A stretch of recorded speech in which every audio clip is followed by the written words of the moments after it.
हर खबर पर होगी आपकी पकड़। डाउनलोड कीजिए एबीपी लाइव ऐप। यूपी की पॉलिटिक्स में जय श्री राम के चैप्टर के बाद अब परशुराम का चैप्टर जुड़ गया है। ब्राह्मण वोट बैंक पर नजरें लगाकर जय परशुराम के जयकारे की तैयारी है। देखिए यूपी की परीक्षा में परशुराम की प्रतिज्ञा। चिरंजीव यानी अमरता का वरदान पाने वाले भगवान परशुराम, धरती से 21 बार क्षत्रियों का नाश करने वाले भगवान परशुराम। लेकिन इस बार भगवान परशुराम ने एंट्री मारी है यूपी की राजनीति में। यूपी में विधानसभा चुनाव 2022 में होने हैं और बिसात बिछाने का काम शुरू है। यूपी की राजनीति में परशुराम के बहाने से ब्राह्मण काट का खेल शुरू हो गया है। 2019 लोकसभा चुनाव में साइकिल और हाथी छाप यानी बुआ और बबुआ फॉर्मूला फेल होने के बाद विधानसभा के लिए अखिलेश यादव और मायावती दोनों ब्राह्मण वोट बैंक में निवेश करने में जुटे हुए हैं। समाजवादी पार्टी ने भगवान परशुराम की 108 फीट ऊंची मूर्ति लगाकर ब्राह्मण वोटरों को रिझाने का जो ऐलान किया, तो बीएसपी प्रमुख मायावती ने एसपी से भी बड़ी मूर्ति बनाने का ऐलान कर दिया। हमारी पार्टी का सपा को ये भी कहना है कि यदि इनको वास्तव में इनकी प्रतिमा इनके सम्मान में लगानी भी थी तो इनको इसे अपने पूर्व के रहे शासनकाल में ही लगा देना चाहिए था। बीएसपी की सरकार बनने पर फिर हमारी सरकार ब्राह्मण समाज की इस चाहत को ध्यान में रखकर यहाँ परशुराम की प्रतिमा हर मामले में सपा की तुलना में ज्यादा भव्य ही लगाएगी।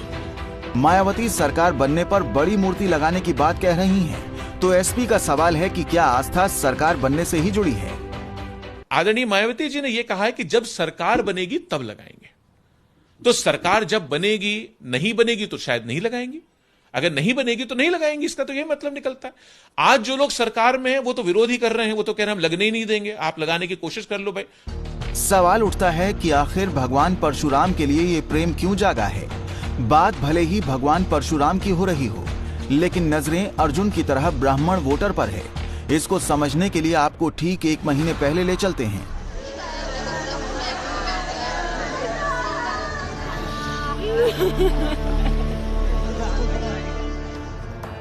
10 जुलाई 8 पुलिस वालों का हत्यारा विकास दुबे उज्जैन से कानपुर लाने के दौरान एनकाउंटर में मारा जाता है। इसी एनकाउंटर के बाद योगी सरकार में ब्राह्मणों पर अत्याचार के आरोप की आवाज उठने लगी। विकास दुबे के बहाने ब्राह्मणों को अपने पाले में करने की कवायद शुरू हो गई।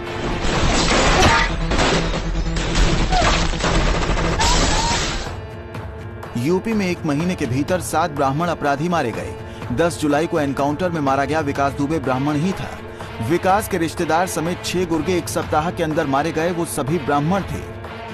और सबसे ताजा 1 लाख के इनामी बदमाश राकेश पांडे उर्फ हनुमान का लखनऊ में एनकाउंटर। राकेश पांडे बीजेपी विधायक कृष्णानंद राय हत्याकांड में आरोपी था और मुख्तार अंसारी के लिए काम करता था। राकेश पांडे के एनकाउंटर पर भी परिवार ने सवाल उठाए हैं कि उसका घर से ले जाकर एनकाउंटर किया गया है। ब्राह्मणों को लेकर जो राजनीति हो रही है, एक बार यूपी की राजनीति में उनकी ताकत समझ लीजिए। यूपी में करीब 9% ब्राह्मण हैं। 2007 में बीएसपी की जीत में अहम भूमिका रही। 56 उम्मीदवारों में से 41 विधायक चुने गए।